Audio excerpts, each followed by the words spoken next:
परिचय। बच्चों, किसी पौधे का जो हिस्सा हमें आकर्षित करता है वो होता है उसके फूल। खिले हुए फूल हमें बेहद खुश कर देते हैं। ये हमारे जीवन को रंगों से भर देते हैं। जिस तरह फूलों के बहुत सारे प्रकार होते हैं, उसी तरह पत्तियां भी बहुत किस्म की होती हैं। अलग अलग रूपों और आकारों वाली पत्तियां और फूलों को देखकर बहुत अच्छा लगता है। इस पाठ में हम और ज्यादा विस्तार से पत्तियों और फूलों के बारे में जानेंगे।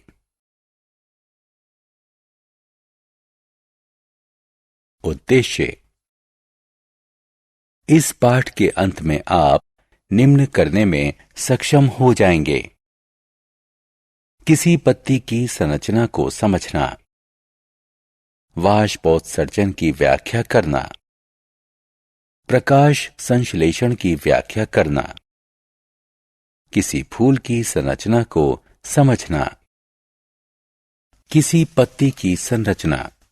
पत्ती एक समतल और हरी संरचना होती है जो तने से जुड़ी रहती है।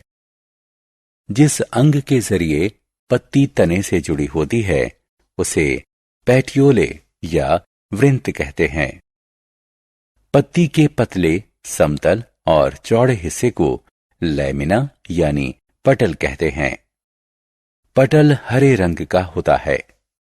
पत्ती के बीच में जो मोटी सी रेखा होती है उसे मध्य शिरा कहते हैं।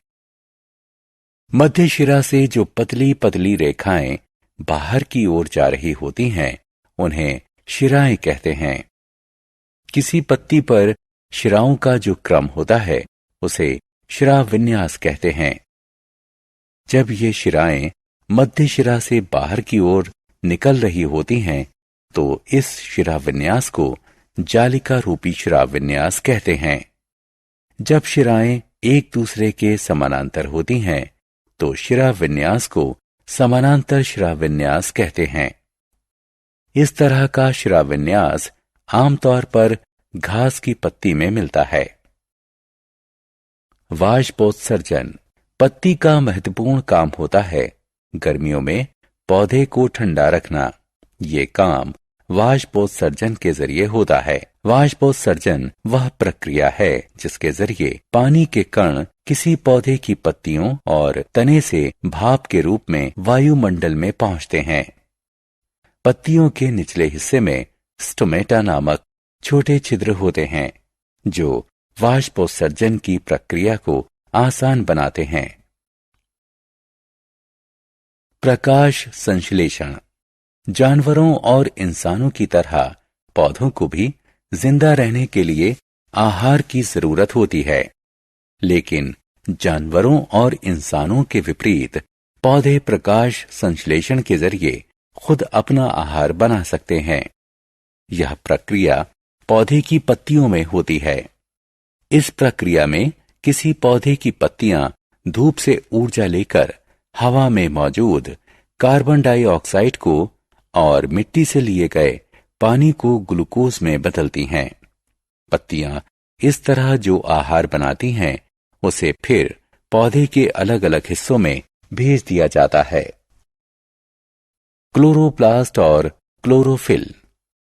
आपने अभी जाना कि प्रकाश संश्लेषण प्रक्रिया की मदद से पत्तियां अपना आहार बनाती हैं। पत्तियों पर जिन छोटी संरचनाओं के अंदर प्रकाश संश्लेषण प्रक्रिया होती है उन्हें क्लोरोप्लास्ट कहा जाता है। आहार उत्पादन में उनकी भूमिका के कारण उन्हें फूड फैक्ट्री भी कहा जाता है। क्लोरोप्लास्ट का रंग हरा होता है। उन्हें अपना रंग क्लोरोफिल नामक एक रंजक से मिलता है। क्लोरोफिल पत्तियों को अपना आहार बनाने में मदद करता है। आत्म मूल्यांकन। अब समय है ये जानने का कि आपने क्या समझा। खाली स्थानों में सही विकल्प भरें। फूल। हमें अपने चारों ओर फूल नजर आते हैं। बालकनी में, पार्कों में, गलियारों में, अलग अलग रूप रंग के फूल हमारे दिलों को खुशी से भर देते हैं। फूलों के रूप आकार कैसे भी हों, वो हमें तरोताजा कर देते हैं। फूल चाहे बड़े हों या छोटे, लाल हों या नीले, सभी का विन्यास एक सा ही होता है। फूल के बाहरी हिस्से को कैलिक्स यानी कर्णिका कहते हैं। इसमें बाह्य दलों जैसी हरी पत्तियां होती हैं। फूल के अंदरूनी हिस्से को कोरोला यानी दलपुंज कहते हैं। इसमें पंखुड़ियां होती हैं। अलग अलग फूलों की अलग अलग रंगों की पंखुड़ियां होती हैं। पंखुड़ियां पॉलिनेटर यानी परागण करने वाले जीवों को फूलों की ओर आकर्षित करती हैं। फूल के नर भाग में एक या अधिक पुंकेसर हो सकते हैं। हर पुंकेसर में एक तने जैसी रचना होती है। इस तने को तंतु कहते हैं। इस तंतु के ऊपर दो थैलियां होती हैं जिनमें पराग होता है। इन थैलियों को एंथर्स यानी परागकोश कहते हैं। फूल के मादा भाग को पिस्टिल यानी स्त्री केसर कहते हैं। ये फूल का सबसे अंदरूनी हिस्सा होता है। स्त्री केसर के 3 भाग होते हैं, वर्तिकाग्र, वर्तिका और अंडाशय। वर्तिकाग्र स्त्री केसर के ऊपरी हिस्से में मौजूद चिपचिपी सतह होती है जो पराग को पकड़कर रखती है। वर्तिका नली जैसी एक संरचना होती है जो वर्तिकाग्र को थाम कर रखती है। वर्तिका अंडाशय तक जाती है जहां ओव्यूल्स यानी बीजांड होते हैं। सारांश। आइए हमने जो कुछ सीखा है उसे संक्षेप में दोहराएं। जिस चीज के जरिए कोई पत्ती तने से जुड़ी होती है उसे पेटियोले या वृंत कहते हैं। पत्ती के पतले, समतल और चौड़े हिस्से को पटल कहते हैं।